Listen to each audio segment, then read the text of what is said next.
your hands, everybody, and everybody clap your hands. We lambda, lambda, lambda, and Omega move. And we've come here on stage tonight to do a show for you. We got a rockin' rhythm and a high-tech sound that'll make you move your body down to the ground. We got Poindexter on the violin, and Lewis and Gilbert will be joining in. We got Booger Presley on the mean guitar, and a rap by little old me, Lamar. We got Takashi beating on his gong. The boys and the moves are clapping along. And just when you thought you seen it all, along comes a lambda 4-foot tall. So worms will come on out here on the floor, so we can work our bodies like never before. Break. Ah, yes, the boys and the moos, always clapping along. Hello, sir. What's up, Mark? Not much. How you doing? It is a wonderful day in the neighborhood. Oh, that's good to hear. I'm glad to hear that. It's raining like crazy, and we're going to salute the songs of 1988, so you know what that means. That means synth pop and metal. Yes, exactly. Hello, Cleveland. So, on a rainy day such as today, what did you do? I worked Mm-hmm. in the final days of work, so getting that all squared away. Oh, nice. So, are you looking forward to it, to being finally out of the workforce? Yeah, I am looking forward to it. It's I'll get a lot of stuff done musically, like so but I'm looking forward to it. But looking forward to tonight. So Good. we're just gonna go all in, people. So 1988, easy to pick songs from 1988. There's so many. Oh yeah. Not yet. My company offered me a pretty massive incentive to stop working. So I said, okay. You know, it's kind of one of those things that was too good to be true. So I basically have like a year and a half of like free money. So Well, that's good.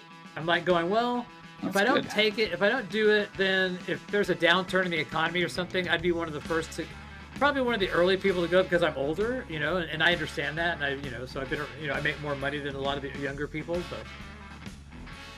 Yeah. I was going to say, are they trying to downsize, or was that their plan, or? No, I mean, they've done this. This is the second time they've done this. The last time was about 4 years ago. So they don't do it all the time. So actually the company's doing very well. But, I don't know if they try to get certain people who are close to retirement off the books. And I have no idea what the deal is. I didn't care either. I didn't care. I was like going, you want to pay me for a year and a half or so not to work? I'm good. I'm cool, Yeah, that's great. Good for you, man. Enjoy the time, enjoy the not having to get up earlier and all those things, and there you go. I'll probably still get up at the same time, Yeah. I don't anticipate my life to change. Right now. I mean, I worked at home for like the last several years. So they closed my office 5 years ago. So I haven't worked in an office in years. So I'm just not that big of a deal for me, Yeah. Well, that's good. That's good. Instead of like coming up here, to to get on a meeting and start working, I'll just come up here and start ripping albums, so start cleaning records and go that route, so it's different. And what's better than that? Not a lot. Nice. Yeah, I can take off when I want, so yeah. And that could mean, can you believe this, Patrick, that you may be able to catch up on the records now? I'm hoping so, That'll be impressive, because it's hard to imagine it when you're working as well to be able to do that, right? Yeah, I could do some, but not if I'm just dedicated to doing it, just like fucking, because I get laser focused, and so it's like, Yeah, hey Bar. Hello, vinyl VGR, my friend. What's up, Bar? Good evening, to everybody. Revs. We celebrate 1988. What were you doing in 1988? I was in high school still. I found my guitar award that I got for grade 11 guitar, and I posted it in my hallway here. They didn't drug test. I could do it if I wanted to. It just depends. I mean, it doesn't. I don't get highly motivated when I get high. So Yeah, I know that feeling.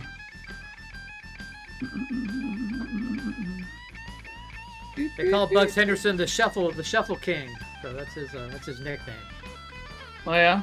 I can't say I'm too familiar with this guy, but he sounds like he's a very good guitar player. Texas legend. Oh, okay, cool. That explains. Same neighborhood as Stevie Ray Vaughan and Jimmy Vaughan. I've seen him play maybe, I don't know, 10 times. Talked to him several. Super nice guy. He passed away, but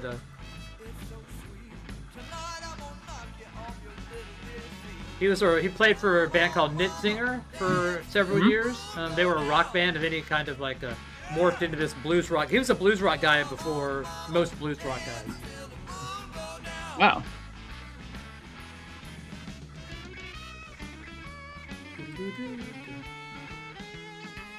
So, in case y'all are wondering, I don't know if the Pope will be here. The Pope might be making an appearance. I don't know.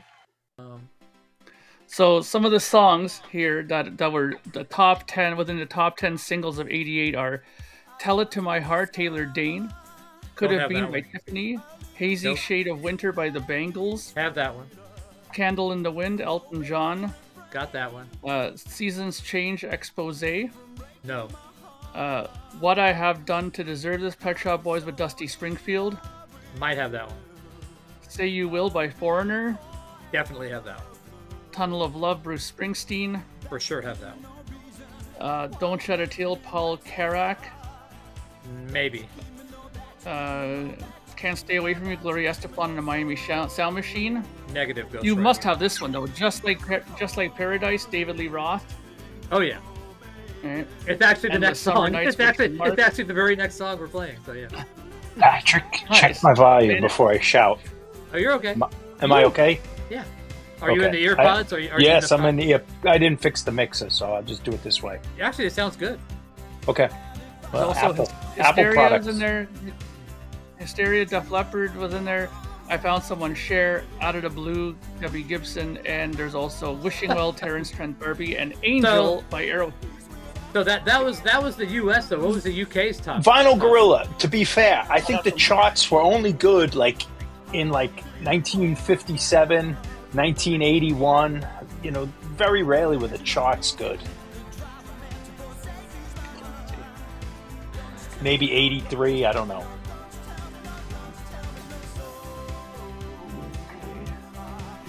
Danzig's debut came out in '88.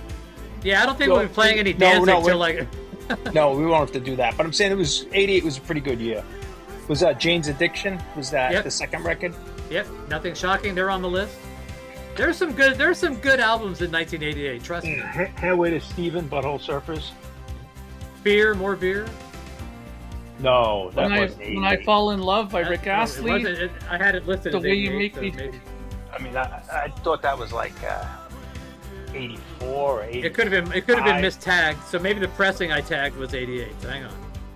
It's possible. I remember coming out earlier, but I'm not. I could look. A lot of the UK ones are similar to the US ones here. I mean, you have like House Arrest by Crush. There's Stutter Rap by Morris Minor and the 85. Majors. Yeah, so we've got to get rid of More Beer. Sorry, More Beer. I Found Someone Share, All Day and All of the Night, the Stranglers. Sign Your Name, Terrence. Was this song not in the top 10 of fucking the UK? This was a massive song in the UK. I'm looking. Erasure. Ship of Fools is a song that they have here from Erasure. Really? Robert Plant, Ship of Fools was 88, right? Yeah. That one's in. Was it Ship of Fools or was it Tall Cool One? Tall Cool One was. Baby, I'm in love with you. They were on the same album, so yeah. Okay.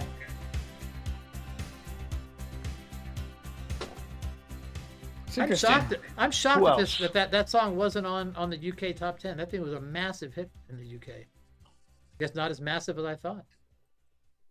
Maybe not. I mean, it's hard. This is what we remember and what actually was. I mean, so many times I figured that out when I was looking at these charts when I was doing the Yes stuff for the podcast. It's like you wouldn't even believe some of the songs that made top 10 lists. Top 10. I imagine thinking of the charts. I imagine 65, 66 had some good rock and roll. Like, yeah, that's like 20 years ago. Yeah, but there wasn't rock and roll. I remember like when Joan Jett and the Go-Go's, like early 80s rock was back in the charts. Not completely, but there was a lot of good rock songs in the charts, even Jay Giles. But then it became like just pop, commercial, and kind of disco stuff. What's up, Hi-Fi Champ?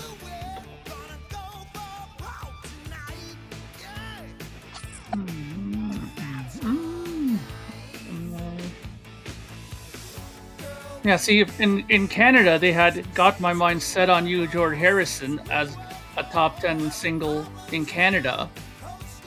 But I didn't see it on the US chart. Interesting.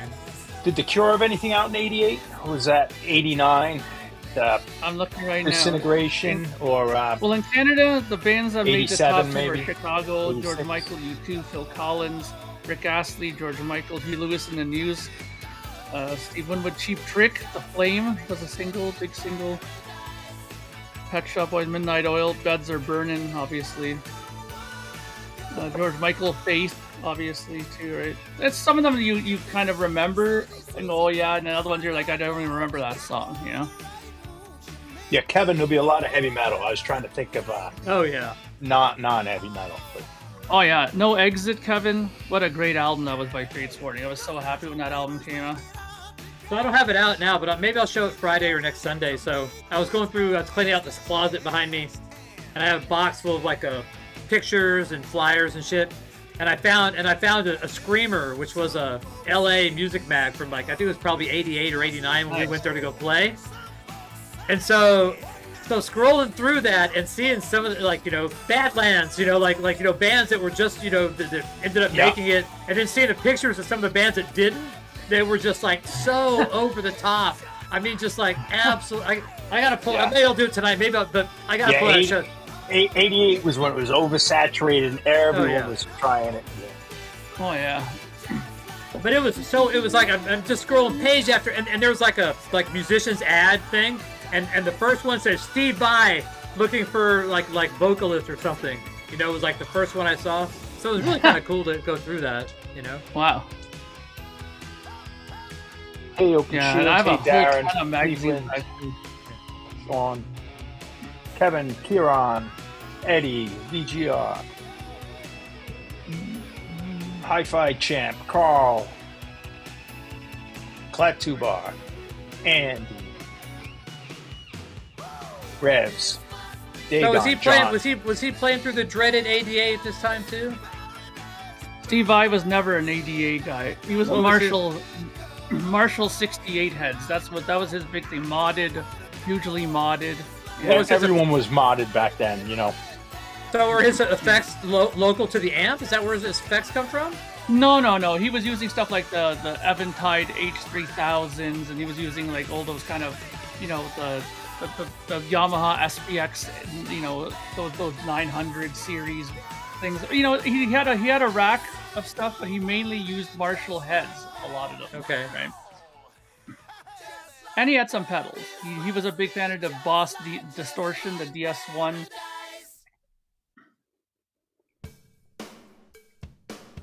Oh, here we go. It's going to get progressively heavier as the evening progresses. There's a lot of like hard rock metal. Edie Brickell, was that '88? Yeah, that's '88. Trying to think what else. Mission UK, they would have had Children. Like I said, Pet Shop Boys had an album. Introspective, I think was the name of it. Oh yeah, there's a lot of that on the charts there. Trying to think of bands I listened to back then. Sisters of Mercy didn't have anything in '88. Yes, Darren. Mudhoney. Green River. Green River came out. Yeah, Big Muff Superfuzz. That might be '88. Big Muff is also a pedal. It was named after the pedal. It was, yeah. I mean, how much Patrick loves pedals. So. I love pedal talk. You know that. You had me at pedal. Yes. Yes, there is a Operation Mindcrime song on the list for sure. Oh, good. Yes, good album. Like I said, I partied with Edie Brickell a few times. That girl can throw down, man. Oh, you don't have Big Muff Superfuzz. I don't think so. I didn't know. Yeah, that's the best Mudhoney. Let's see, 12-inch. Fart pedal. Nice. I don't know what year it was. There's some amps out there that I heard that could have been easily mistaken for a fart sound. That's for sure. Yeah, I saw that Klaatu bar. I think they're coming to Brooklyn. The Saints reunion. I'm sure it's good. It's a little tough. I don't know how I feel about Mark Arm singing with them. Yeah, I have the introspective album ripped.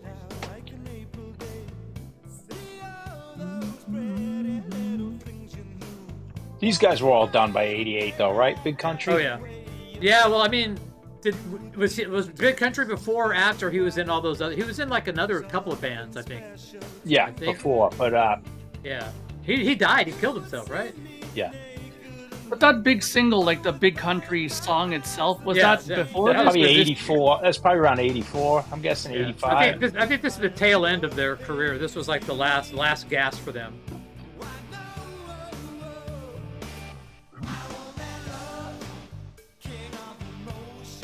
I thought you said '88 really? sucked, Eddie.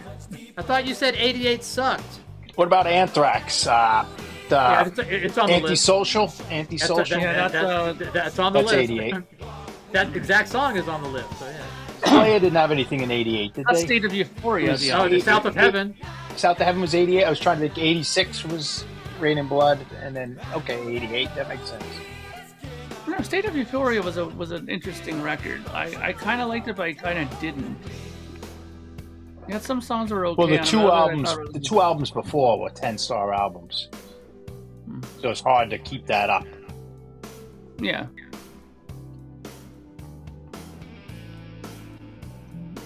Thank you. '88. I ripped all those 12. I ripped the Anderson, Bruford, Wakeman, and Howe on that Asia single, 12-inch single. Oh, nice. I love those 12-inch singles, man. Those things are so. Oh yeah, awesome. '88 Metallica would have been Justice for All Time. Yeah. Not my favorite. It didn't make the list. Yeah. I think the album was one of my earlier vinyl records I bought, but not a big favorite now for me. So that was the test song, was What I Am, Sean Howard. Edie Brickell, What I Am is What I Am. You are or what? Well, she wasn't even in she got in the band, like she came up on stage, like she was in the crowd one night, just came up on the stage and started jamming with them. That's how she got in the band. Oh yeah, Lies. Yeah. That was great. That was a great EP. That was a great record, man. Like that goes in one of the. I wonder if we ever did best EPs. I'm not saying that's the best. That's a massive EP. But the 598 EP by Metallica, which might have been '87, or was that '88? But those are really good EPs. Like still hold up to this day. There's a lot of good EPs, yeah. Thunder Steel is on the list. Somebody requested it, actually.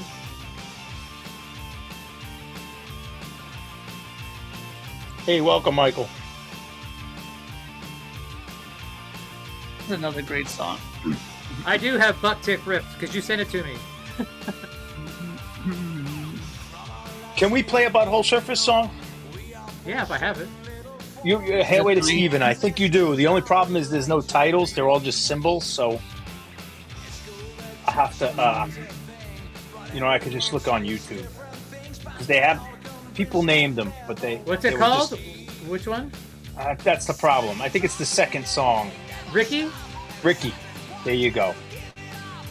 They were all just like little cigarettes and cherubs.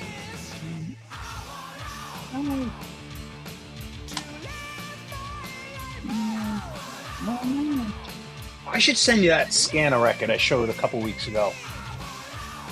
That German metal band. It's just like this.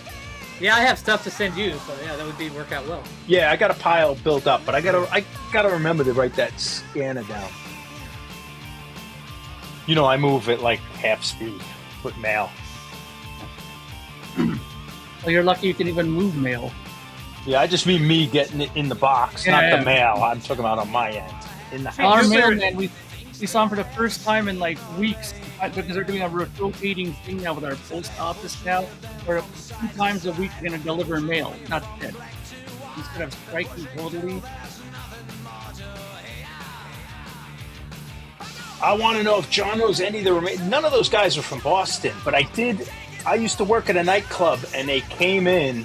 I was like a busser or a barback. Hey, Vinyl Kick. And it was Norm was there, Carla, and I think Frazier were there. And I didn't talk to them, but they were there. Oh, there's a good request. Miracle Man off of Novrex. I never even been in. Yeah, I don't think we're gonna try Ozzy for a while. So yeah. Oh yeah. Yeah, I don't think we're gonna lay off the Danzig and the Ozzy and the AC/DC. I don't know. AC/DC had a. Fugazi, Waiting Room, of course. That's on the list. That song is on the list. So yeah. Yeah, we have trouble with that, Mike. Ozzy is the sudden notice on the screen. Screen is unbelievable. How do we feel about Man of War? No Man of War, right? Yeah, that's the last strike I got was from Man of War. Okay. So, yeah. Man of Cheese. Those bastards. I mean, they're not that horrible, but they're just not up my. Oh no, they're fantastic. No, but fantastic. They're just awful with the police. They got me a strike. The last strike I got was from a video that had been up for 2 years. Well, I'm not. I know that. I'm just saying that, like, me personally, I don't like them musically too. Like, I'm not a big. I think you need to revisit them, but maybe not yet. It took me years to get. I didn't like Man of War in the '80s. It took me years. Now, we went and saw them here in Toronto at the Opera House and stuff. I mean, they're not bad. They're a great band live. It just their songs are just. I don't know. I think the songs are so good, but. What do you have any Mission UK? I'm trying to look here. It's not coming up. I don't think I do. I thought you played it. The Randy. No. I can go look, but I don't. It doesn't ring a bell. Okay. I feel like Randy requested it. Maybe he requested it, but he didn't have it. But... That's more like it. Pigs and Zen. Good one, Greg. No, I don't have I got Mission of Burma. So yeah. No, different bands. Yeah, don't worry. Operation. I know you know. I'm just in my mind. I'm saying nope. That would have been a good one because it was produced by John Paul Jones, the 1988 Mission record. Isn't Pigs and Zen? That's on the first album. That's '87, isn't it? I think is it on both? No, Jane Says it's on both. Jane Says is on both. Okay. Pigs and Zen, I don't think is on. Nothing shocking about it. Was it Mountain Song? I can't even remember all the songs. I used to know that. I think I had that album on cassette, CD, and LP, and I can't remember. I don't see... Dio's Dream Evil, I think, is 88. I'm pretty sure. Mountain Song was always good. But Mountain Song isn't on Jane's Addiction. No, Nothing Shocking is the 88 one. Cleveland might be right. But he asked for Pigs and Zen. Yeah, but that might be on Nothing Shocking. No, it's not. I'm looking at it right now. Yeah. Okay. Yeah. Unless there's a version that I don't have. There was 2 versions. Was that there 2 songs that were? It only came out on the CD, so yeah. I do have the CD too, so I have the LP. Okay.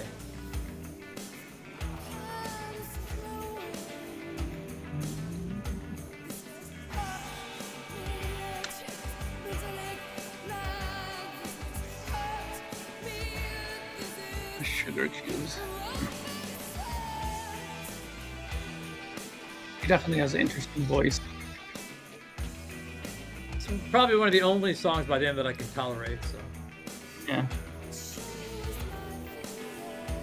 Yeah, Pigs came out in the live album, but I thought they recut it, but like studio version, like they did with Jane Says. But she's done with Sergio.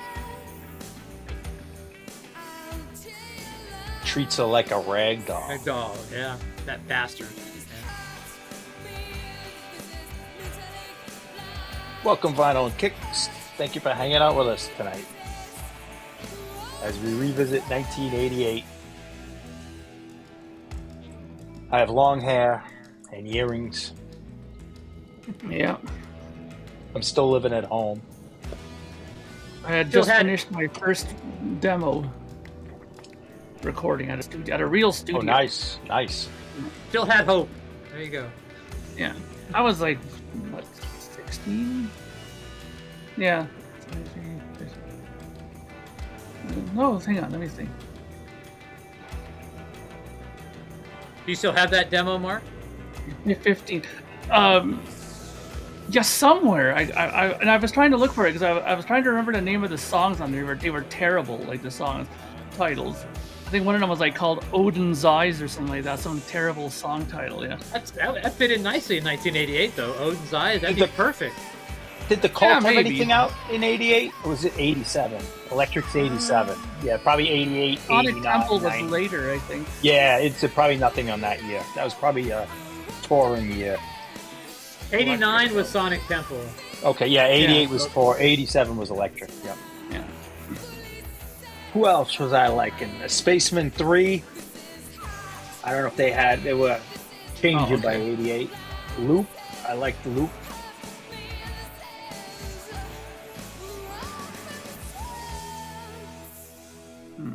Let's see. Trying to think of non-metal bands in 88.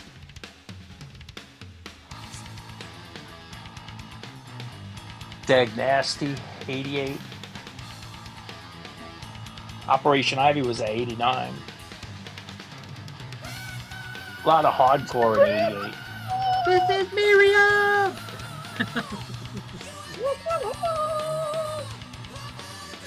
We need Vance to hit these notes, man. Come on.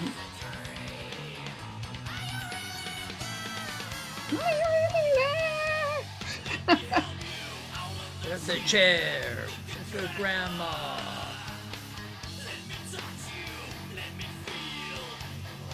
Yeah, you could always tell a King Diamond album at this point because they had that sound. They were all using Line 6 stuff for their guitars. You can tell that sound of their guitars is total Line 6. What's Line 6? It's a modeling preamp. Oh, okay. So I understand. Instead of putting a Marshall in the studio, they just plugged those in straight into the console. They just sat in the studio control room with the producer, and that's it, right? That's the one where you hit the buttons and you go up and you could change the parameters of each like presetting. Exactly. You had like 100 presettings and you could... Yeah, and you can change different amp styles. They have a Marshall, they have a rectifier, they have a jazz chorus. Yeah, I remember a guy had, I don't know what it was, if it was Line 6, it was like probably 89. And it was like, it was probably not high end, but it was a nice, like, and you just play with all these sounds. Yeah, there was a couple of different models too. There was like one by Digitech called the Genesis. It was really good. Like the story sounds were amazing. Yeah, it could have been that, unless it was like really expensive ones. It was probably like moderate. Yeah, they were good. But I mean, you can so hear that. Imaginos, I think. Imaginos came out in '88. I think Imaginos came out in '88.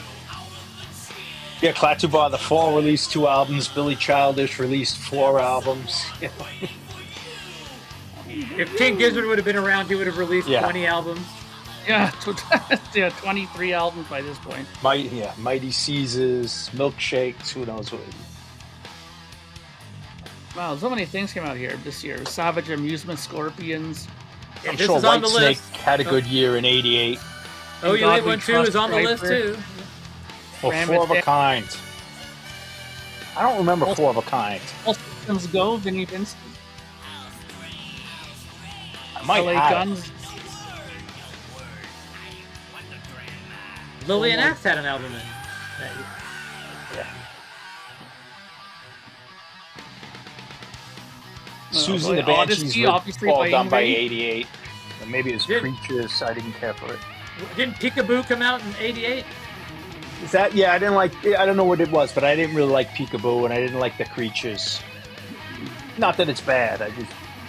But the Cure were still in prime in '88. I mentioned Hat They didn't have anything. Voivod came out.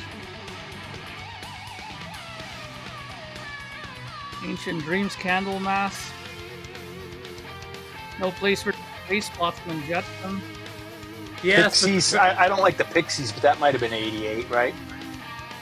Yeah, there was a Surfer Rosa, whatever it is, it came out in '88. Manila Road, Out of the Abyss. Yeah, I didn't like that record. That was the first one I bought from them. And then How Will I Laugh Tomorrow When I Get the Suicidal Tendencies. Yeah, yep. Open Up and Say Poison. Yeah, a lot of hardcore VGR and crossover, 88. Like all that Youth of Today and Warzone. I'm curious, Patrick, did you get anything from Odyssey from Yngwie on this list? Yep. You know I'm not gonna get not put the special guest on there. Come on.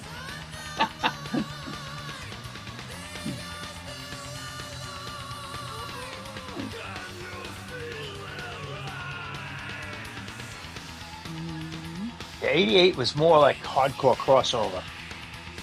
For me, I'm just. Oh, Port Royal, Running Wild.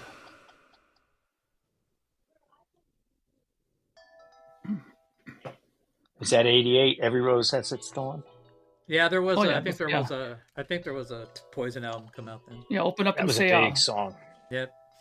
That was a big album. That was like triple platinum. I kind of avoided that one. Seventh Son was in First Maidens. I don't know if Motorhead did. 88 would have been.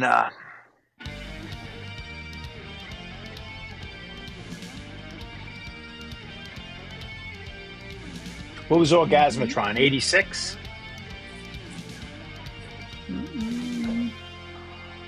89 was Paul's Boutique. Yeah, there was a few years between License to Ill and Paul's Boutique. Oh, Zodiac Mind Warp. Do you have that? Or we've asked before, right? I think I have it. I just don't think I've ever ripped it. I mean, it's one of those like skip over albums whenever I'm looking for something. Rock and Roll was 87. Okay. Then what came after that was the live album, No Sleep at All.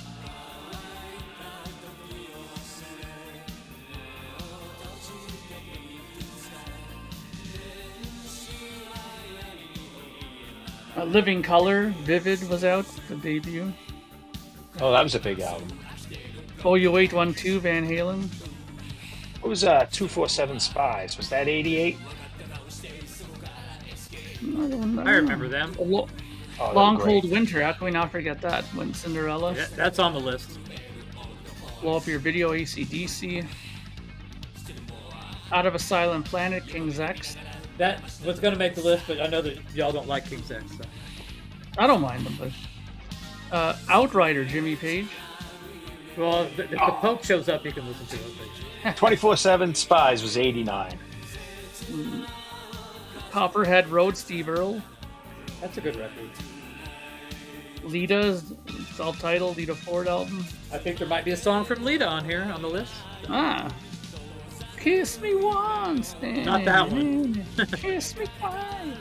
Not that one. Come on, pretty baby, kiss me. Let's go back I love the melody of that little section. I think it's a genius melody. Vocal melody.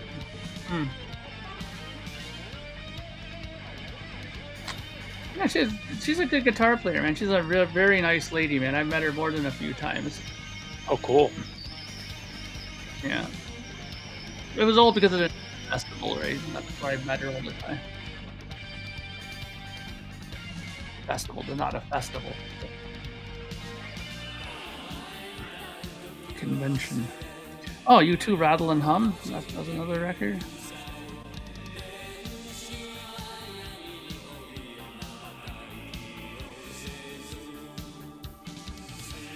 Soundgarden, Ultra Mega OK. Yep, nothing made the list from that, but I checked it out.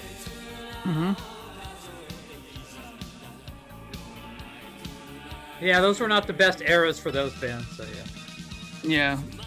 Ram It Down was the album for Priest, and it wasn't that great a record. Yeah. Let's see, what kind of yacht rock out in 88?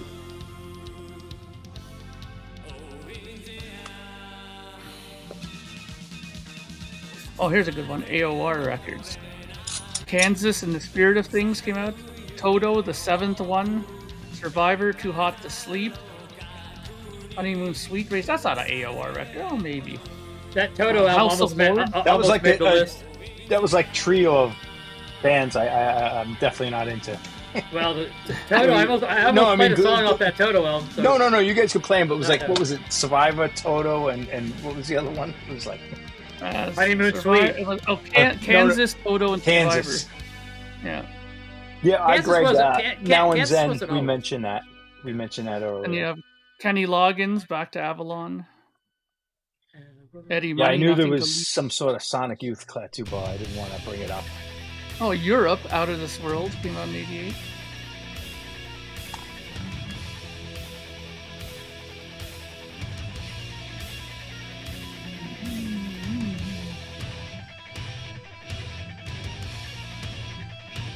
Very cool, Mike. Yeah, she's really nice. She's a really nice woman, man. She's a good. Oh, give me a break, Eddie. Oh man. At this point, I'm pretty sure Eddie's doing it for shock value. Some of these comments. Yeah. And I'm just busting your chops. Feel free to don't play things because I'm joking. I've dealt with a lot more people giving me shit about music growing up than this. Trust me. Any Kiss fan has been through a lot worse than this. Yeah. So, yeah. Oh yeah, and Rush fans too. Yeah. You know, so and Van Halen for my time. Mm-hmm. Van Halen was the same, man. Yeah. People my whole life I've been made fun of, so it's like it's a badge of honor. A twisted sister pin on your uniform. Everything I was into, I was in at the wrong time, or too early, or too late. You know. Chuck Billy is another good guy, man. I when I got a picture of him, that was funny. He like completely like I was like dwarfed, like freaking like 9. This guy, I felt like Dio next. Oh yeah. To him. You know. I think we had a snowball fight with Testament. I can't remember if it was Exodus or Testament. Like at the end of the gig. They're both on the list. Great guy. It would have been 1988 too. No doubt. Fabulous Disaster. 87, 88. Yeah. The Hollywood one? No, I've never been to that one. I've never been to an LA record convention. I've only been to the swap meet in Pasadena. So. I don't think I've ever been to an official record swap there. Although now I can go whenever I want. But yeah. Isn't that great? You got all the time in the world now. So there is a possibility I might be able to go to a Rush though. So, and if I do go to one, and if I have the opportunity, I think I'm going to choose to go to Toronto. Oh, really? Eh? Yes. Cool.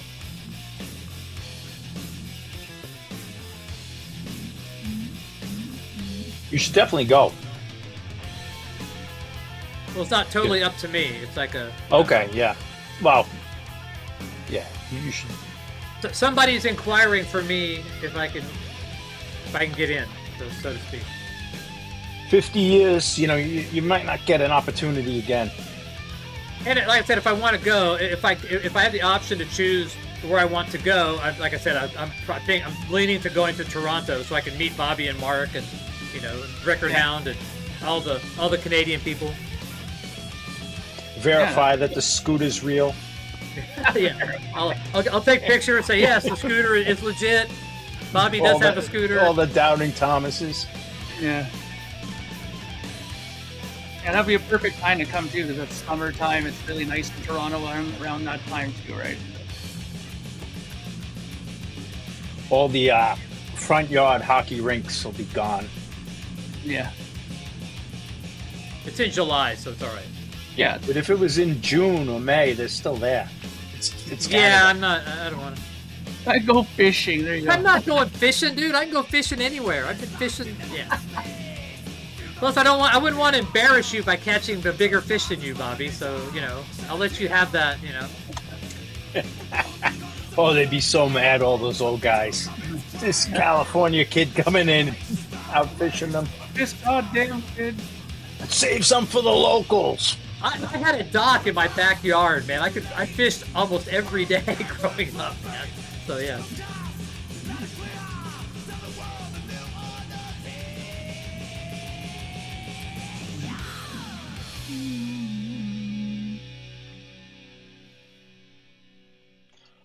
Bobby's not the only fisherman. Yeah. No. Nice flashback. There's a lot of fishermen. Granted, you have a lot more hours. I can say with great honesty that I am not a fisherman at all. I went here and there when I was younger, but I have no skills as a fisherman. Well, I'm not taking them home anyway. I wouldn't sit there and fly back home with some fish I caught in fucking Lake Ontario. What you got there? I got a sturgeon I'm taking home. Yeah, it's like, okay. That would smell great in your luggage, yeah. The dogs would probably go off on that. Oh, yeah. For sure.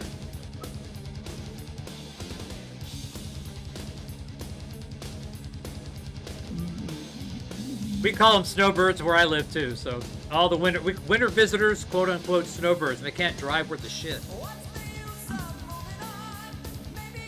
It's funny. Everybody has that comment from wherever they're from. We always say that the people here, like from Fisherman Blues, Waterboy. That's a great track. Can't drive. This isn't Thundersteel.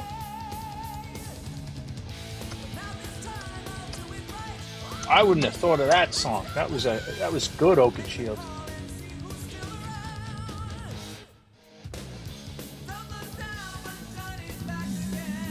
This is Johnny's Back. Somebody requested Johnny's Back. Oh, you don't have the Waterboys, do you? That song? No. That's a brilliant song. Yeah, there's a rotate. This is a good record. Patrick would like that place.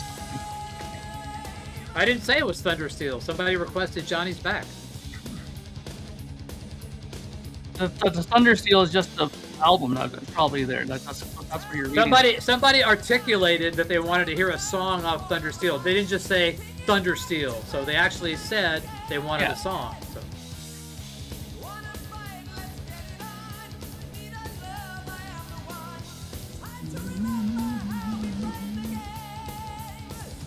This sounds like I Want Out. This sounds like Halloween. I Want Out. Oh, yeah. A lot of these bands at this time were doing similar sort of rhythmical styles, you know. I Want Out. Yeah. I Want Out. I Want Out.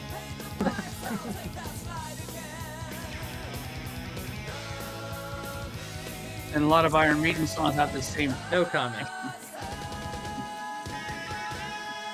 Yeah, I don't have any Sanctuary.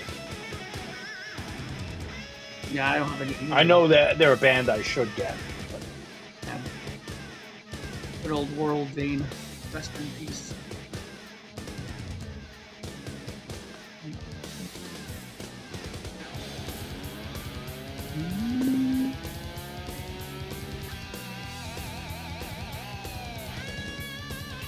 I wonder if they had changed their name and started From Riot? afresh. Yeah, because they didn't have, I mean, maybe in Japan, but in America they didn't have much name recognition by '88. I don't think. Well, it didn't work for I don't remember it that way. It didn't work for the damnation of Adam Blessing. They changed their name to like Glory, and they fucking didn't do anything. So, but I mean, like they just never had success in America, really, Riot. The dudes that were in South Gang, Butch Walker and the two other guys, they formed like a alternative band, you know, called, I can't remember, like something 3, the Marvelous 3 or something. They had a big hit, you know, but nobody knew they were South Gang. They had no clue they were South Gang. It worked for Led Zeppelin. Going from the new Yardbirds or Yardbirds with one remaining member. There were also considerably less bands probably then too, right? Yeah, no, I'm just. I know. A wise ass example. No, you're going to summon the Pope. If it's only Mark Rial, it might as well be like forming a Led Zeppelin, a new band. Well, their singers kept dying, so yeah. Yeah, bass players too.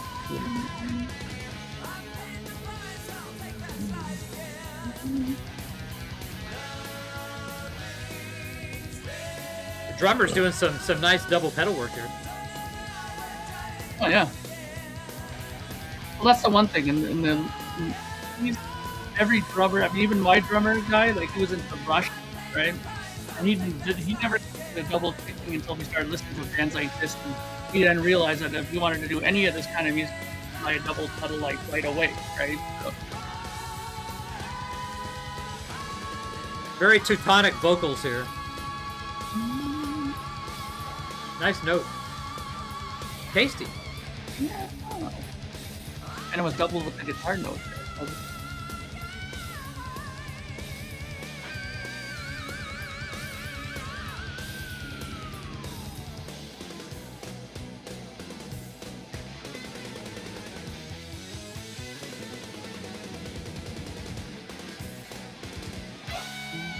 How long they had to practice that end section? Yeah, I know. Rock is it? Let's do that again. We'll do it 4 times. You know. And then when somebody screws it up, you can't be like snoozing on that. Like just even before they went to recording studio, they had to get that down. Like oh yeah, like oh yeah.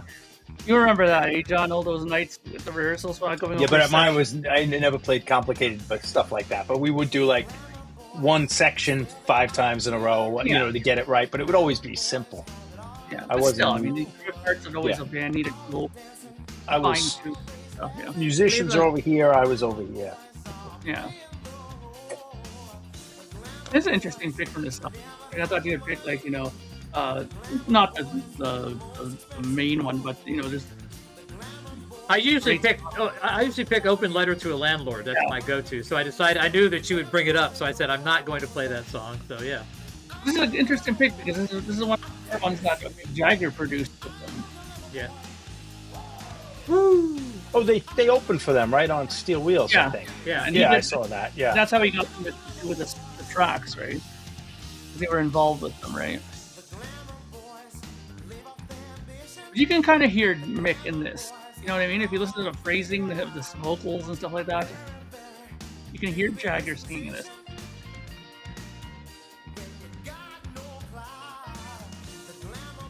I like this tune too, so. Yeah, can't say anything bad about this band.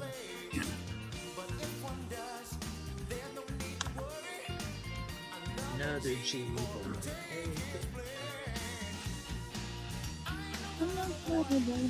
A little Louie in there. Mm-hmm. Got a little Ric Flair there.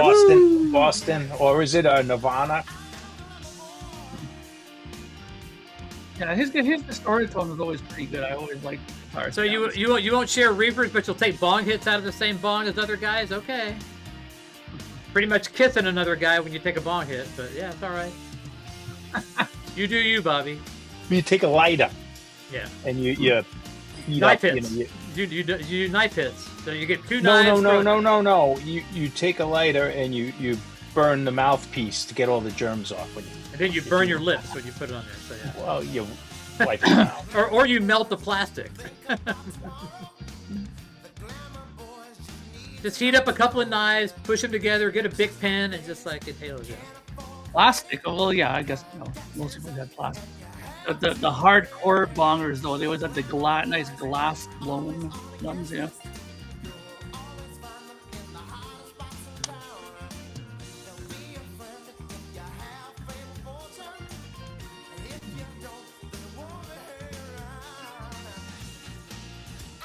No glamour boy, my fears. Oh, Fishbone. Yeah, I have that record. Truth and Soul. I didn't even think of them. That's the guy with the cane, the singer? They record the cane? They were great live.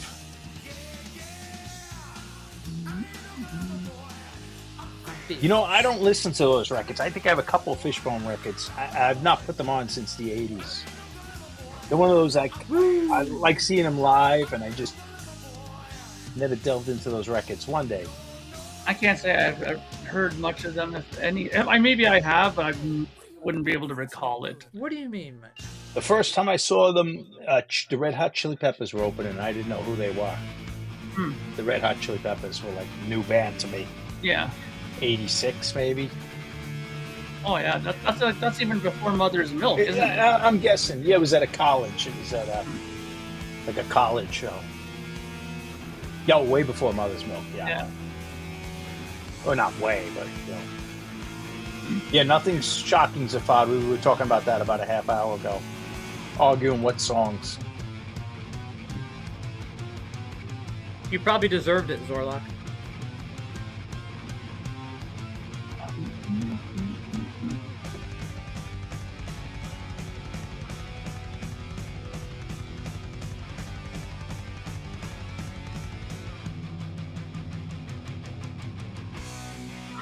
say I know this band.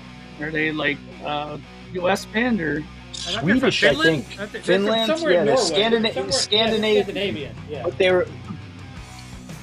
this is a really good record. It sounds like '86 thrash, like it's almost retro thrash. That lick there reminds me of Voivod a bit. Yeah, it's a really good record, and I don't think it's that expensive. That's so picky. That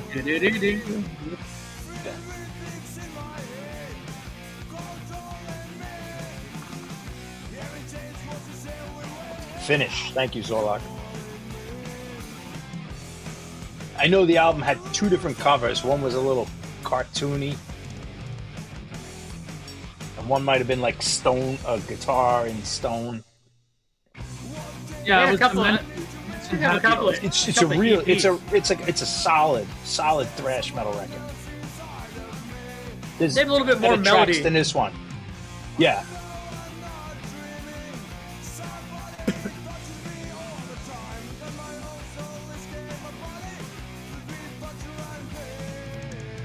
They're a little more technical on the other songs. Oh, I guess, yeah, they're getting a little technical. Dual leads. Always a soft spot for me. Have you ever played with another guitar player, Mark? Oh yeah. In my one band that we had, we were a 4-piece for a while, and then we ended up leaving for related issues. We had to shift. We couldn't always be there, right? Yeah. So we started with the 3-piece one night. We started jamming Rush songs, and said, you know what? We just stayed at the 3-piece we did. I mean, it was fun. 15 years we stayed together in that band. What address am I supposed to send you? Remind me, Bobby. I think I remember.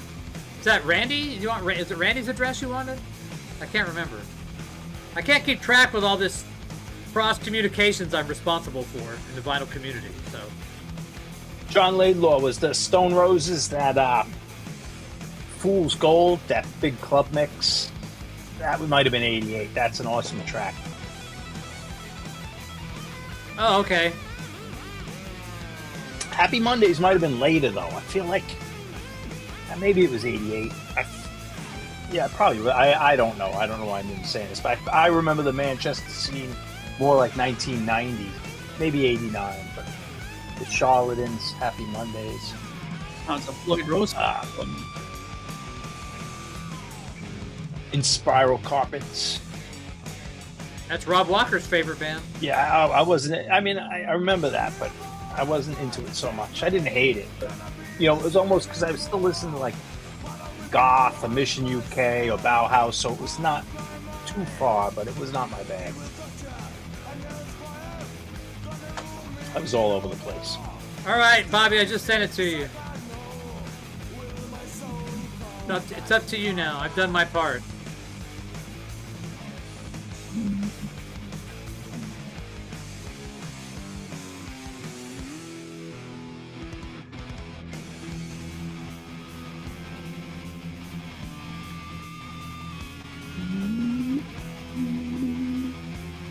Good production job on this.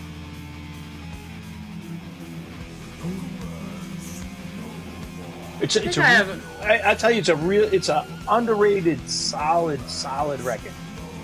Yeah, I'm trying to realize that more. His voice isn't as, it's a little more straightforward thrash. I have this, and I've got a couple of 12-inch singles. A 7-inch single called "Real Delusion," and then "Back to the Stone Age" is a 12-inch that I have. So I do a cover of a Symphony of the Universe. This band here? Yeah. Oh, okay, cool.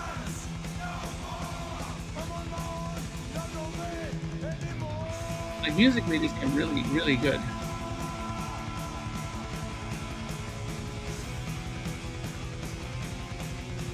E made its comeback. What's E? Oh, E. I got you. I was going to say Elvis. Yeah, I got it. Your mind has totally gone a different spot nowadays, John. If it was Fool's Gold, 𝐶𝐫𝐲, that is like the greatest. Not the greatest, but it's an excellent 12-inch, man. It has like a 9-minute version of the song, then like a 4-minute version of the song. Yeah, but it doesn't get boring ever. Like, I love that. Anthrax.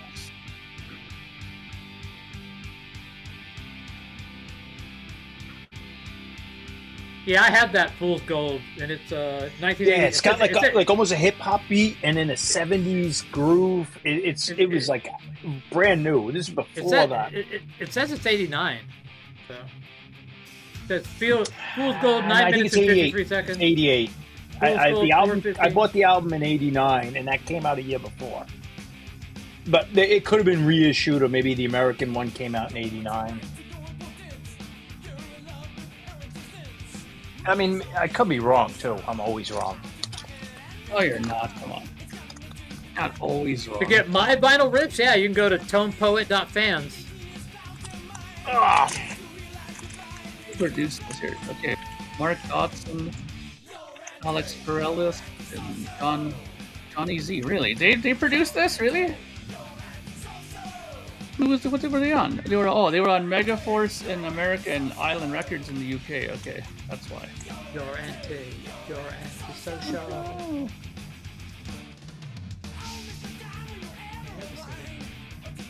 Interesting. It says here, this album was the follow-up to the band's breakthrough album Among the Living and proved to be even more commercially successful, but less critically successful. I don't even know. My 12-inch is 1990, so it's like a later reissue. And the first album's 89, so maybe the single came out in early 89. So this record went gold in Canada, gold in the United States, and silver in the UK. What's gold in Canada, though? Like 20,000 copies? 100,000? 50,000 back in the day was 50,000, 500,000 in the US, and 60,000 in the UK for silver. How does it feel? VGR. When you get a day off or you have an hour or whatever, 40 minutes, listen to Spreading the Disease. That album holds up. I can't tell you how good it is. Isn't this a Trust song? Yeah, it says Trust. Yeah, this is a Trust, French band. Spreading the Disease is a perfect mix of like thrash and classic metal. And Norbert Krief. They got cartoony after that record. They were still leather jacket and jeans. That record is great. We actually played that song. It was like the third or fourth song. It's unbelievable. This is a number 4 record in Finland, number 15 in Germany, a top 20 record in Switzerland, top 20, almost top 10 in the UK was 12, 30 in the US, 82 in Australia. And here's what's funny: it was a gold record in Canada, but it only peaked at 87 on the charts. So they got that off of the touring, most likely, that got popularity. Yeah, there was so many records coming out in '88, though. You know, you had a lot of competition in all the different genres of music. Everyone was putting out albums, and people were buying still. The Absolutely. General public. Yeah, not just definitely were tardy. The weirdos like us. Weirdos. Nice. Anthrax had their moment. I mean, I appreciate them a lot more now, but there was a time where I didn't like Anthrax. Well, I mean, they took the whole rap metal thing to a whole nother level with Public Enemy. Yeah, and the shorts and the comic books and got goofy. Well, when they came back with Bush, that's when I got back into them, when John Bush came in. Yeah. They were always good live. I love that album, Sound of White Noise. That record, to me, was like one of my on the turntable or in the CD player in the car constantly when that came out.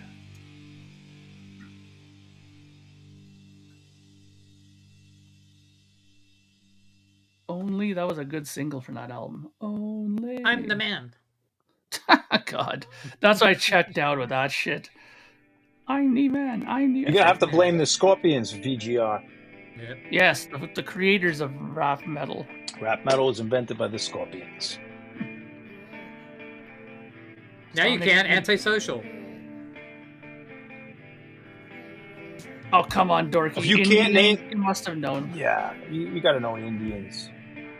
Cry for the Indians. Although that would be unpolitically correct now, so... No, he was He was pleading for them. You cannot use that word. It's definitely Well, in poor taste. I don't know. You think you can? There was a whole baseball team that had to change their fucking name because of it. So I think it was because of the mascot. they could have changed the mascot. Yes, cry for the Native Americans, indigenous people. Yes. The world we live in now. Yes. But they came here from somewhere else too, so it's all like. Name me where one do you Led draw the Zeppelin line? song.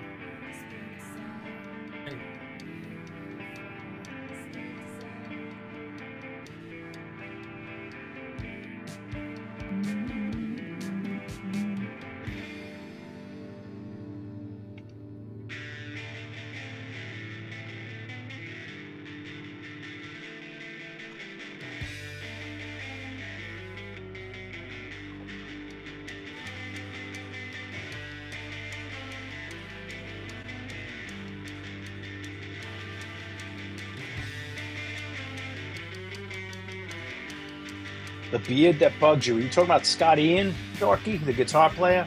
Because in the 80s, he just was a regular long-haired dude before that look. I'll be right back. Give me 1 second. I'll hold down the fort with Sonic Youth. I can't do it. Not a big fan of this band. I saw Thurston Moore 2 different times solo. That was actually really good. He played a small club, and he just, I believe it was by him. I don't even know if he might have had a drummer, but it was just basically him and guitar, and he was doing kind of drony noise, and he'd build it up and go for 40 minutes and like get really intense, and then like he'd just start bashing and smash his guitar, at least on one of the shows. It was a nice, 45 minutes or whatever performance. And that was back when I doubt there was 70 people there.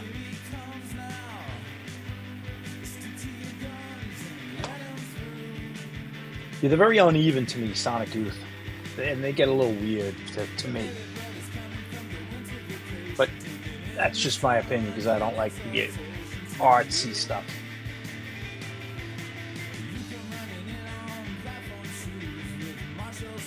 I appreciate them, but not in my blood.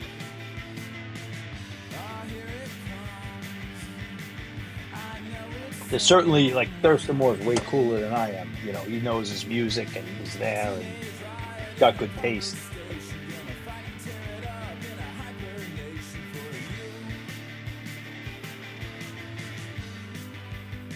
Yeah, I don't really get the whole dissonant thing. I get it. I mean, I understand that like kind of. I don't know. It's just like this dirty New York, almost anti-music. But I liked Pussy Galore better because it was more like a rock and roll slant, and they were like sloppy with rock and roll chords.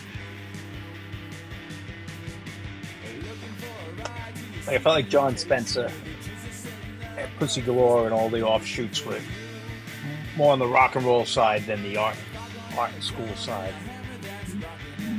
Although I can tolerate this song. Yeah, no, they're a great band. It's a little long, but yeah.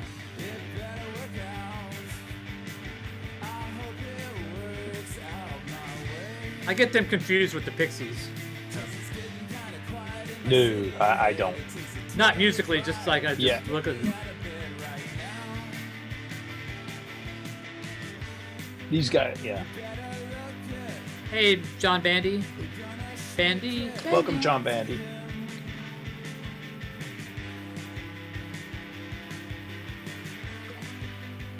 Oberheim, are you named after a keyboard? Yes, the Oberheim keyboard. Hi, friend. How you doing? How are things in Australia? Did he come from a land down under? Oh yeah, he's a proud Project Gemini supporter. Always room on the bus for Project Gemini supporters. Yes. We'll even slow down and let you catch up. There you go. I don't know what those Celsius means.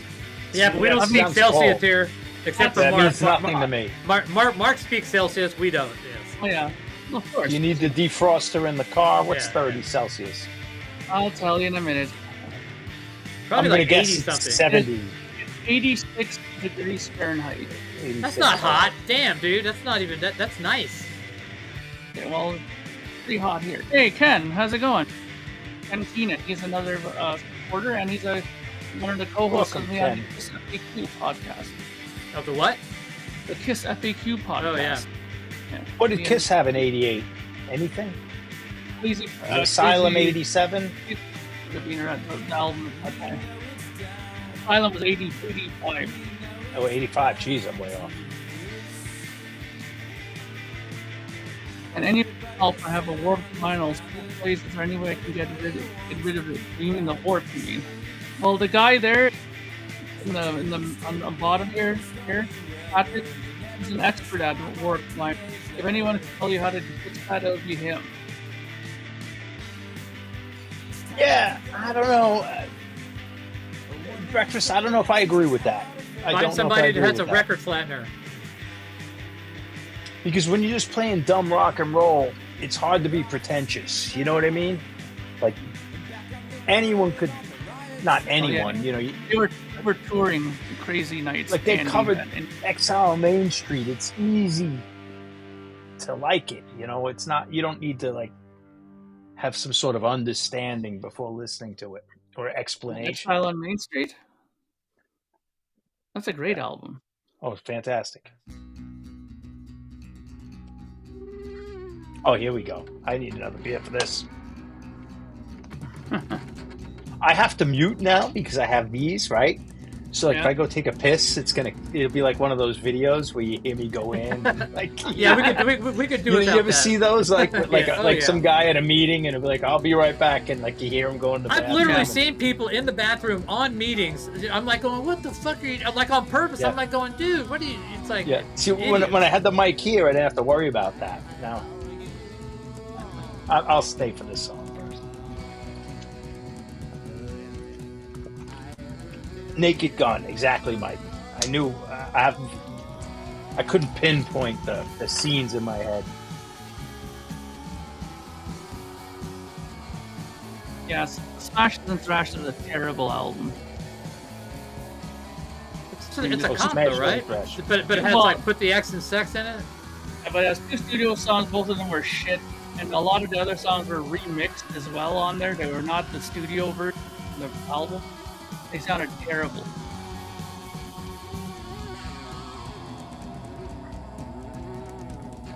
Yes, exactly. You make me wrong. Oh, Zeppelin. Hey guys, sorry I can make it tonight. Yeah, we can. You have to come up here to request that stuff. You can't just have one of your minions from the Vatican come request stuff, dude. You know, you have to like actually come here and request stuff. We'll see if we can sneak something in for you, though. A little harsh. Don't forget he's the Pope, okay? Vance, I brought up a Tall Cool One for you. I didn't mention it for you, but I brought it up like an hour ago. We'll try to sneak one in just to make Malia mad. So there you go. I did mention the Mission record that was produced by John Paul Jones in '88. Most underrated producer.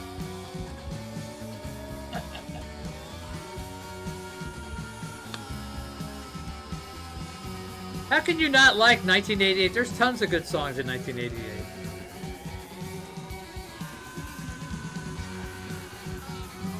Come on, Ken. You as a KISS fan in the 80s was fantastic. In 88, it was a good touring year. Hey, John Bandy. Well, maybe not, but let's just pretend it was.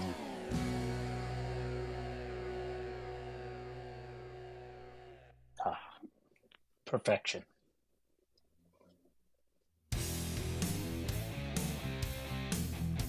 Actually, Hairway to Steven, that's good enough Zeppelin reference for tonight.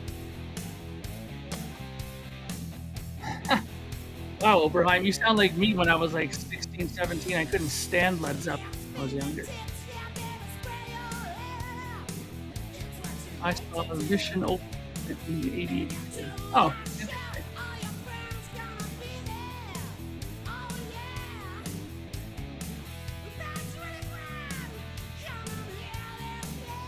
Shooby-doo-wah, shooby-dooby-doo-wah.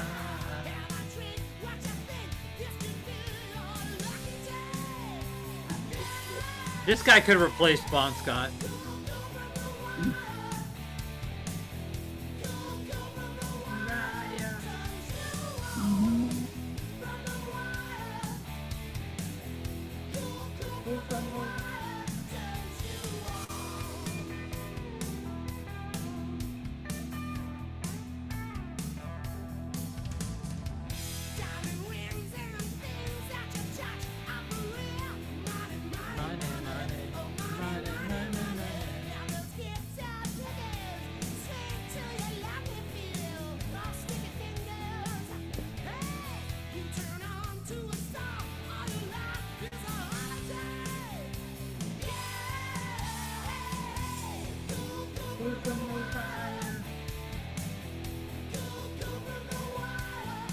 So when I got up, before I went, I thought it said Dirty Loads for the name of the band.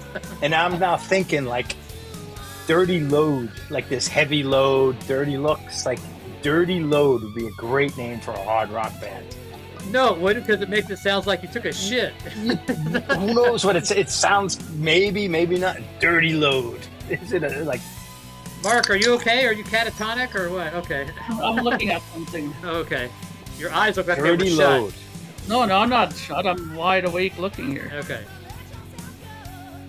You could be delivering a truckload of sod, maybe. I don't know. But Dirty Load, that's my new hard rock band if it ever happens. Dirty Load. Dirty Load. Dirty Load. You should just call it Rest in Piss. There you go.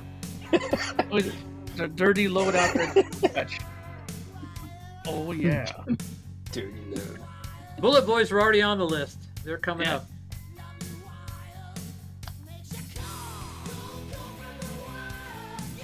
Dude, where are these guys from Baltimore? Are they from I don't know them. I have one record by them. Are they from New really York? don't know much. They're from Baltimore or New York. I don't know. I know the singer died. I never even listened to that record. I hear them only on here. They had that other song. Yeah, John, you're ruining it. Ruby You're making it go one way. See, Dirty Load, it could be like a truck, like, Ruby Rocks. They're from think the of the Bay old... Area. From the Bay Area, but the singer was from Denmark. Yeah.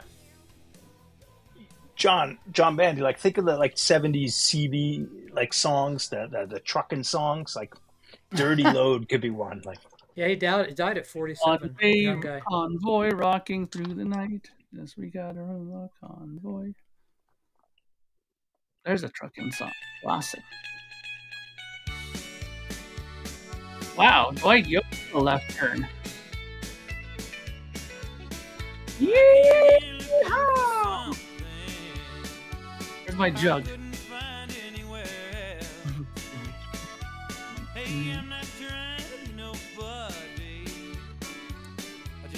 Oh, you foolish spammer.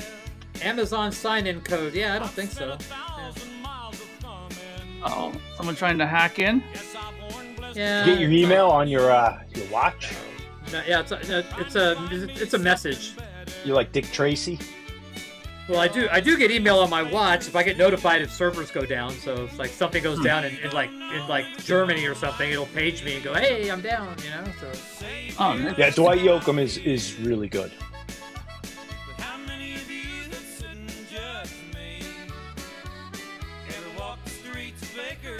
My mom likes Dwight Yoakam. Is that Flacco on accordion? But in the LA scene, he used to play on bills with like punk bands and like the Blasters and stuff. I always had like this very narrow view of country music when I was younger. I always thought it was like chords and jugs and anyone who says yeehaw when a country song comes on with like you did, like they'll do that at work or something. Like you have no idea. Like there's not yeehaw and it is Flacco. All different types of country. See? That's Flacco Jimenez on accordion. Texas Tornado from Sir Douglas Quintet.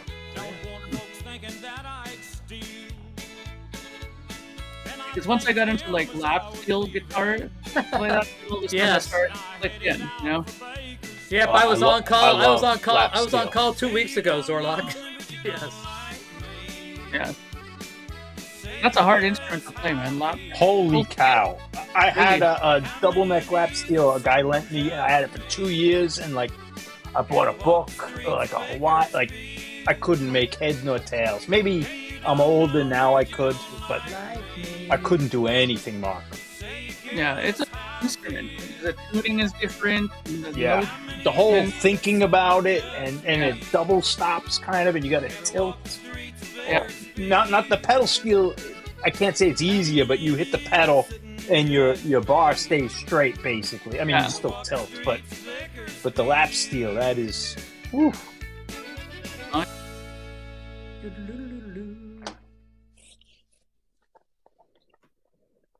The twists and turns.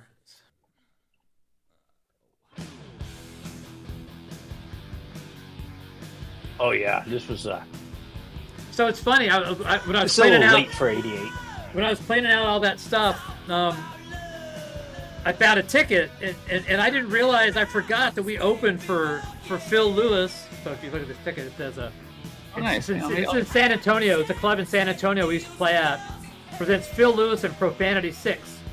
So I could not even remember that we played this bill. So I didn't remember seeing it. I must have been hammered out of my head. But yeah, so I don't remember it. So. Should say Phil Lewis from Girl. Yeah, it should have. But yeah. But it was weird. I looked at it and said, we opened up for Phil Lewis in San Antonio? I was like going, shit. Yeah. Yeah, Circus of Power. Yep. That's right. What was it? BB mentioned Zodiac Mind Warp. I think that era, kind of.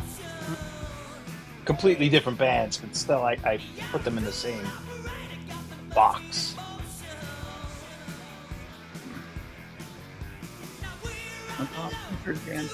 I wonder why he's doing that though. Is he just calling it Tom Kiefer's band reason, or did he's not? He's not calling it Cinderella or anything, but he plays a lot of Cinderella shit apparently. Yeah. Yeah, exactly. Does he even have solo material outside of Cinderella? Like, not that's popular. He had a good voice, that guy. I liked it. I wasn't a Cinderella fan, but I liked they had a little slide guitar, and I liked his voice. Oh yeah, Long Cold Winter is a great album, man.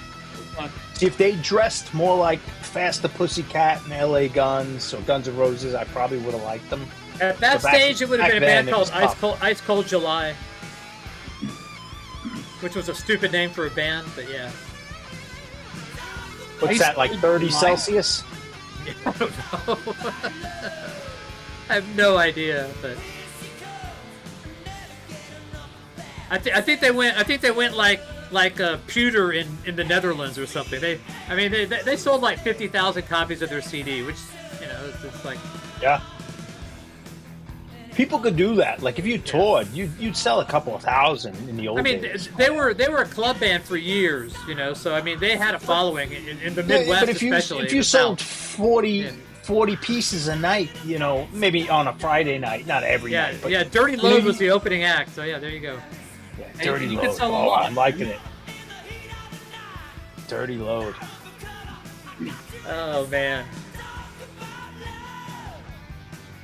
I also what earlier on because when we opened for Sonata Arctica in Toronto here, we sold like about 6 CDs in a night, like easy that night, because it was a big crowd for like power metal. Yeah, not and there were people who wanted to see you. They went. Yeah. It wasn't just playing to a random bar. Like there were people who paid money to see your band. So they sold quite a few in the Netherlands, and they wanted to go over to the Netherlands and play, but we didn't have any tour support. We didn't have any other success in any other European countries. But we headlined like a festival in Corpus Christi, Texas, and they were popular in like little podunk towns. So we'd go hit those, and we were like a big deal there. But other than that, they never got any college radio play. Never got any kind of like push at all. The label had the Paladins. They had a band called Push Monkey, which was called Hatter. The Paladins were great. Push Monkey was great. Yeah, Push Monkey. They had a couple of they had a bunch of alternative type bands, and then they had the rock band was the band I worked for. So because getting college radio play wasn't that hard as long as you out stuff consistently. We got radio. Raging Slab was good. We opened for them too. Yeah, I saw them open for Monster Magnet. They had a guitar player, I think. Yeah, girl. And they played the national, the United States guitar. I remember. Yeah, the U.S. guitar. Yeah, I don't know what national. I don't know what brand it was, but I remember that. I think Gibson might have made one too, because it might have been Gibson. I don't know. I just remember that. I remember Slide and. This guy has a Gibson channel. He's Ugly is his name is. Right? He does these guitar reviews, and he showed that guitar a few times, right? Yeah, and I remember Monster Magnet coming out and destroying the place. They were amazing. That singer was crazy, like great frontman, swinging from the ceiling.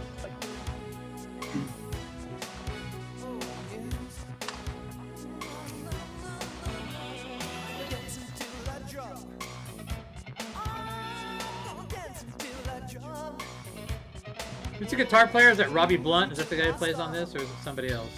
Robbie Blunt was on the first couple. I'm not sure if he was on this one. He could have been, but I'm not sure.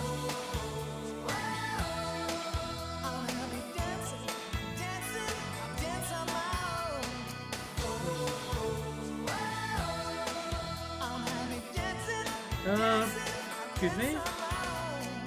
Oh, I didn't know Kirsty MacColl sang background vocals on this album. Interesting. Hey Vance, if you're listening, did you really like this record? Or was it like a shocker, this record? Doug Boyle on guitar.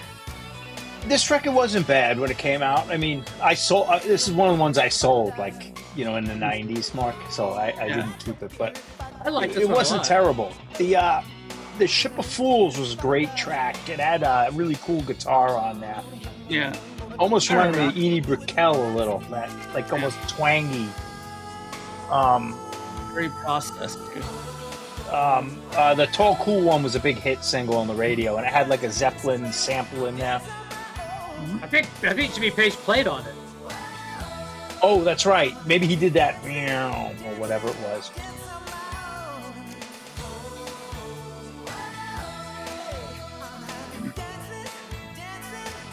The Zeppelin fans were already done being alienated by '88. They knew what to expect from Robert Plant, so you either dug it or you didn't.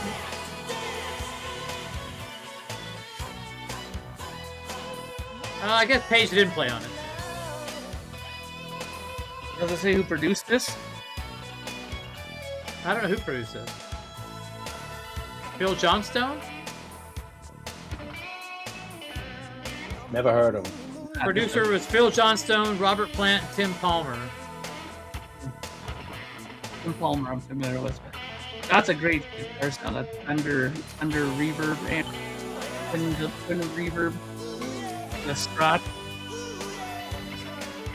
Oh, them Crooked Vultures. I listened to them.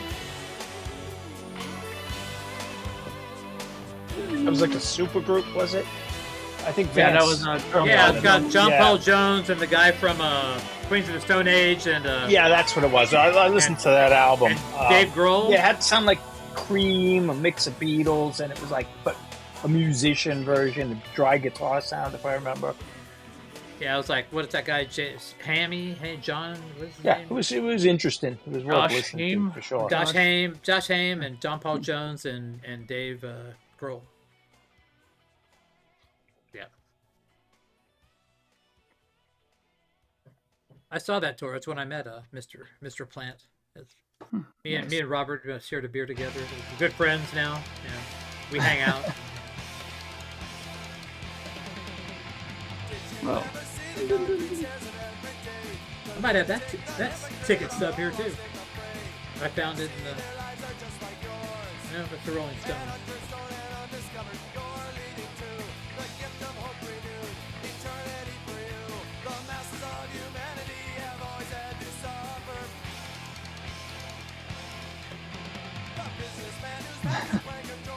wow, he loves his concert toms. Yeah, this is the band that made that whole '90s sound I can't stand.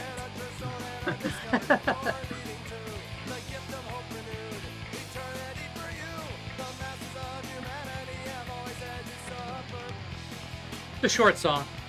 Oh, I don't mind hearing this. I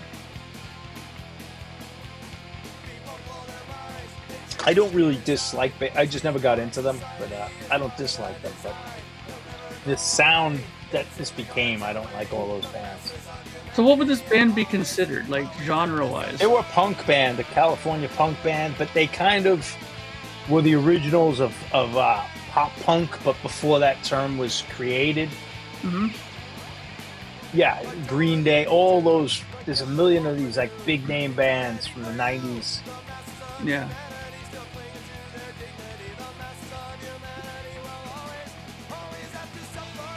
But their albums sounded a little different. They weren't always like. No, this don't make me suffer there. I don't mind this at all. I'm happy to hear this.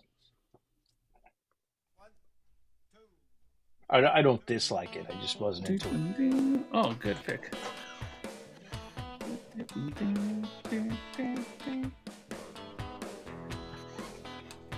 I always liked it because it sounds so different than what you're used to hearing Eddie play. Yeah, naturally I would have picked AFU Naturally Wired or something like that, or one of those tracks. But this is a good pick, like you said. It's more different, off the beaten track for Eddie. I like the video of this too. So. A happier time for the boys. So yes,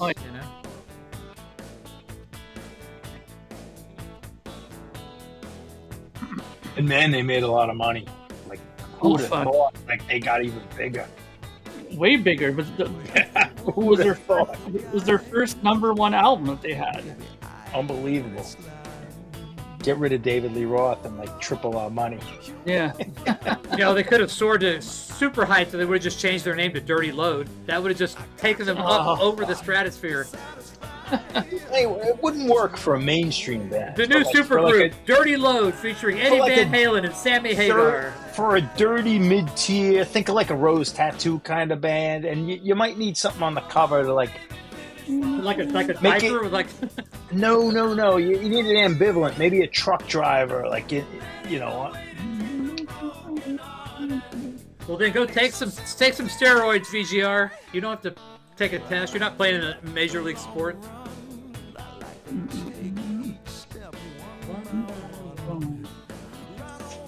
I'm just losing it as the second hand goes around the clock. I'm just getting older, VGR.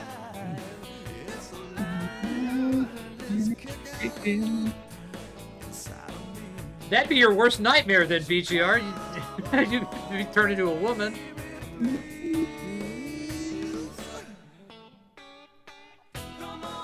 Some would call that poetic justice.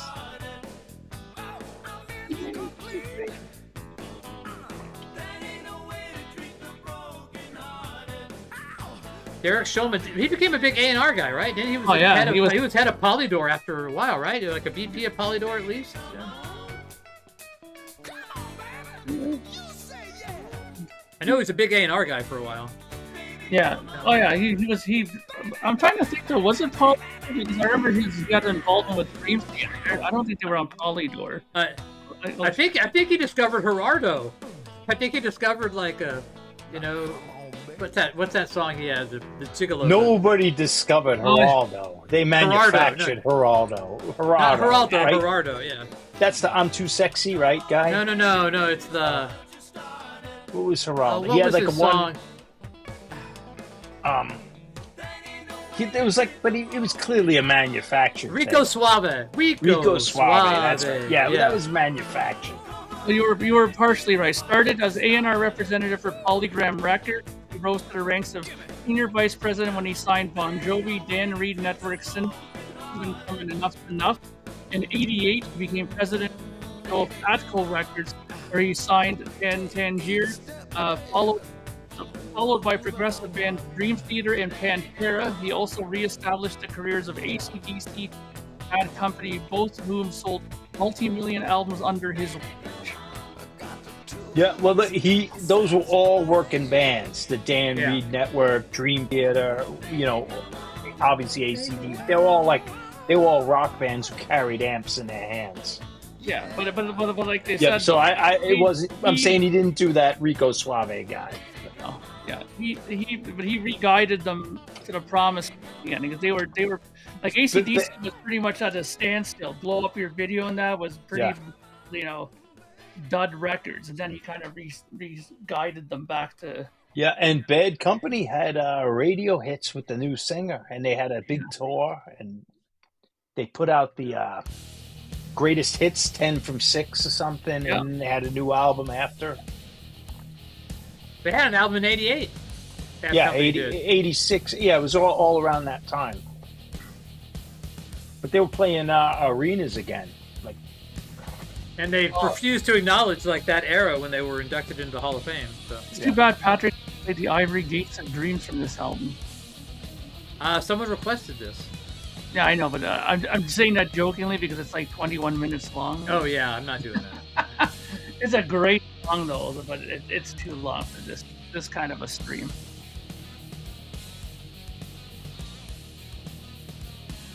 This is total metal, but you can tell that production that they were doing at that time. The guitar tab book for Milli Vanilli's Girl, You Know. Tab books were it before YouTube or whatever. Like now, you could just look up any song you want, and someone's going to show you. But he was when you're 15, you had to try to find the tabs. I couldn't figure it out. Like, it's Stone, just STONE, just like a Rolling Stone. STONE.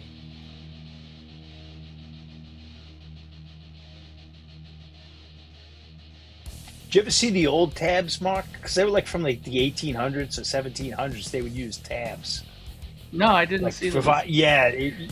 Look up the history of tabs, because it wasn't all notated with like musical notation. Yeah. They would do tabs for like violin parts and stuff. Really, and it's really great just to see some still photos of the old sheet music of tabs. You know, with the frets and the strings.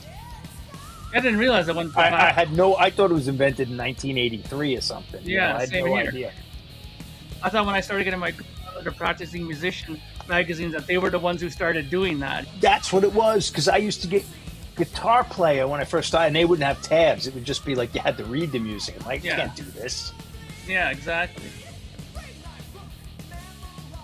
Not that the tabs helped me much, but at least I could play a couple riffs. Exactly, yeah.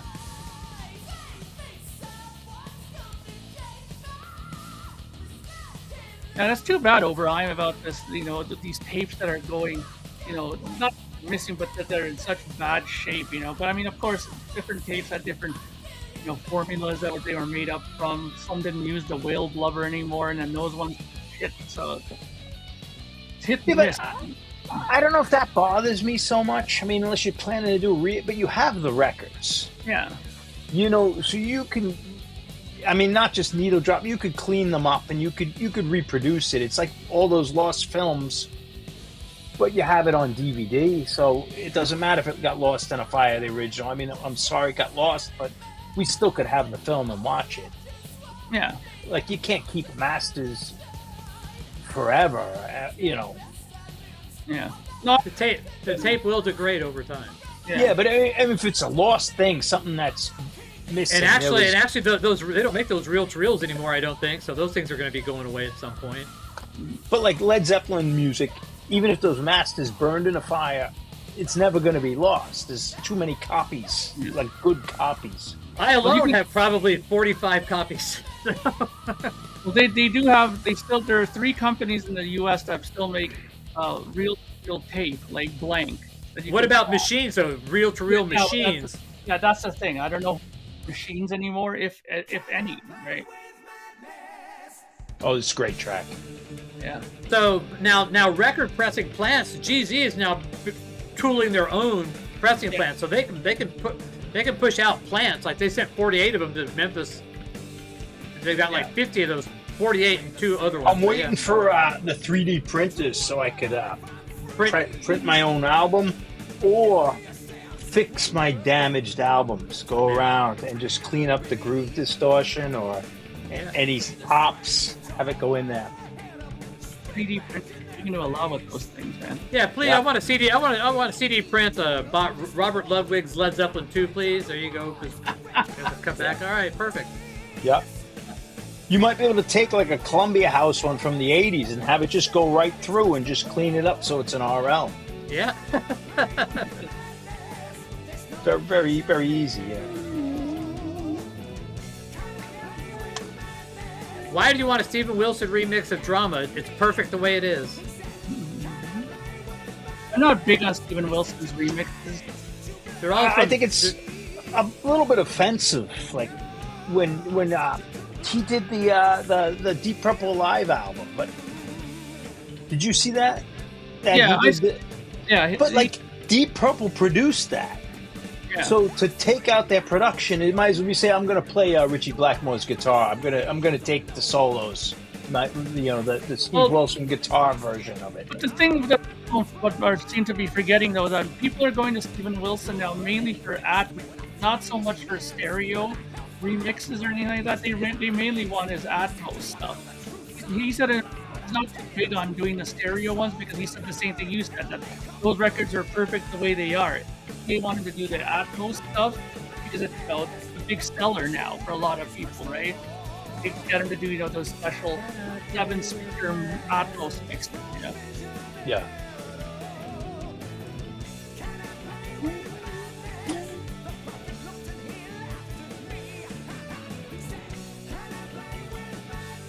To think in the 80s, like anyone's house you went into would be a different remix, not remix, but like a remaster, because everyone would have those EQ or whatever car you went into. So if someone's EQ was set differently, you're hearing a different version. Those were fighting where if you came into my house and like fucked with my EQ, it's like, what the fuck are you doing, dude? But Don't if you fucking touch it. If you went in your buddy's car, you're hearing basically a different mastering of that record. Oh yeah, and if they didn't have good speakers, it would sound different. If they had different speakers and different stations than normal, it would sound different. I had like triaxials and a super tweeter. It's like when I had my EQ in my car, I don't know if I was really going, maybe the bass and the treble I would know, but like I was making it like, one up, one down, one up, down, or I do a smiley face, or it was always some sort of reason that had nothing to do with what my ear was hearing. I vehemently disagree with this take. So much so. I have no comment. It's not a big industrial cult business. I haven't heard. I've heard bad things about that Made in Japan, the stereo remix. Like people saying it's really bad. I don't have Atmos, so I couldn't tell you.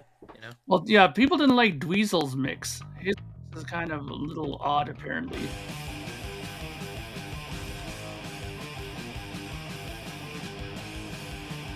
Why are they getting him to mix? That's what I don't understand. He's a great guitar player. Why don't he just do that? Why do we get him from mixing? I mean, he's not that. Yeah, the Crimson stuff was good. I don't. Well, they took everything to 2496, give it to Steven Wilson. He does his deal in digital and then sends it back, and they cut an album out of it. It just doesn't sound, Well, also, John, man, like I think you're changing history. If Made in Japan came out, produced by the band, and it was a successful record, even historically, it still holds up. Sold all these copies. Why would I go in and edit the band members and take out their work and do my own? It's just kind of like a fan mix. I don't mind it being in print, but what I don't like is when bands will replace the normal mix that was in print with that one. Yeah. If you want to have your remix, I don't like that. Have it.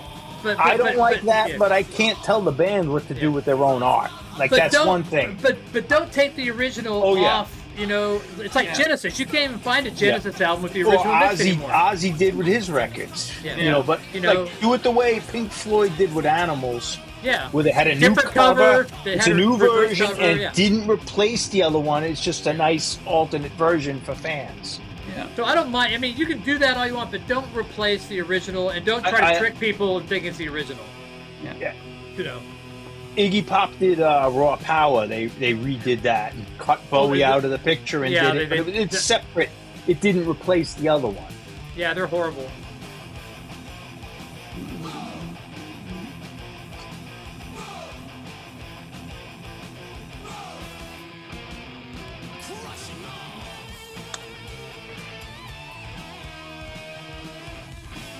John, I understand for fun, like fan remixing for fun, but like to change the mix is you might as well change the bass line, or I'm going to do different guitar solos, or we're going to change the vocalist. It's all part of the package that's been like part of history for 40 years, 10 years, whatever. If you want to hear The Lamb Lies Down on Broadway, get the Atlantic 75 edition. It's amazing. And the 2007 is that the Nick whatever, the guy Nick whatever his name is? Nick Davis mix remix? Yeah. Honestly, Overhauls, I can't tell you either way, because I'll tell you, The Lamb Lies Down on Broadway is my least favorite Genesis record.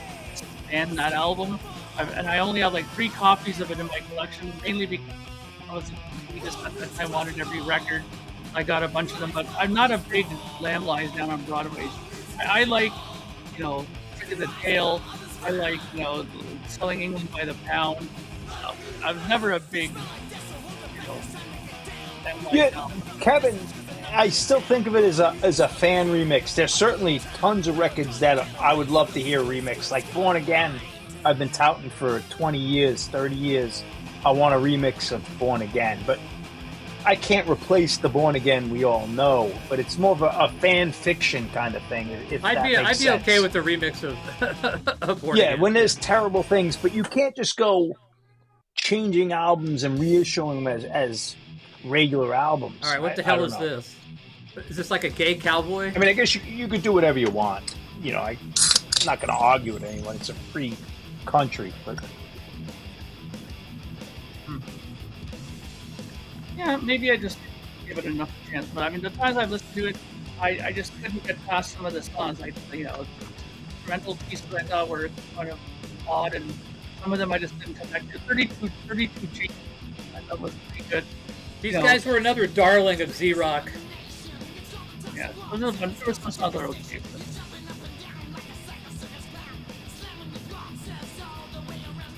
Oh, his commentary. Whoa. Is redundant. No idea. You obviously have never met a real cowboy. So. Not that I'm a real cowboy, but yeah. And I'm not a gay cowboy. So.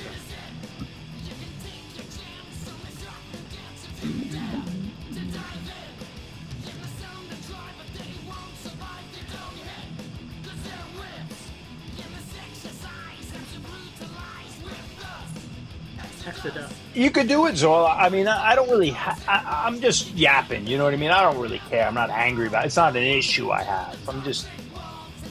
But all my mess-ups I did in the mixing or whatever we did, that's life. That's what it was, you know? There's certainly... if I can't even listen to my own records, but if I did, I'd want to change them. But that's the way it came out. Too bad, you know?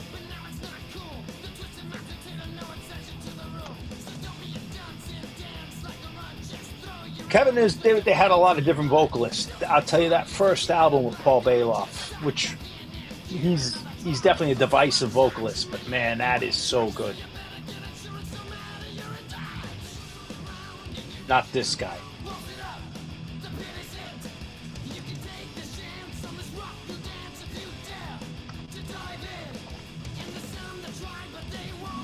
I wouldn't try to push I wouldn't sell this record, but Bonded by Blood, I love that. You're kind of in a land of cowboys, John, though, so, you know. I know, I'm just playing around, so like I love the banter. And I'm hidden in my fourth year, so what I say doesn't really... I don't stand by what I say, I'm just having fun.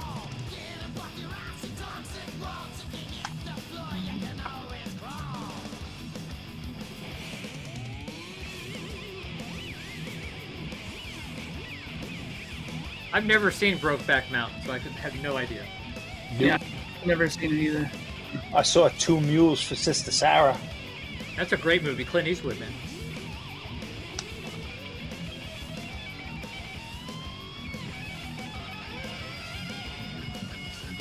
So is this like their second album, third album?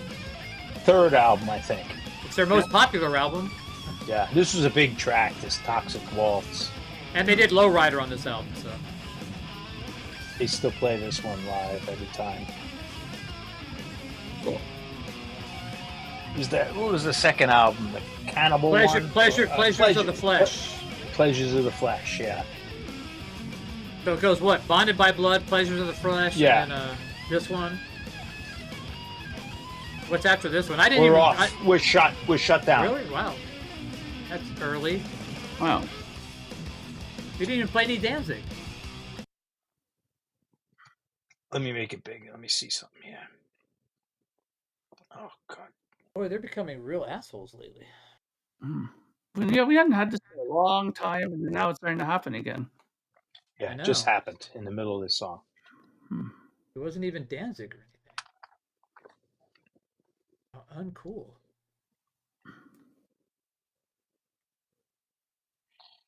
You're going to need a second stream. Yeah, I'm going to have to start. How many people? We were over 100 people. It might be worth it. There was 135 at one point. Yeah, we might want to make another stream. I mean, we don't have to stay late, but... All right, let's see. Where am I? You know, even if we just go for a half hour, we'll get shut down in another 10 minutes, 7 minutes. All right, let me speak to people. This stream is getting put a lot more often these days.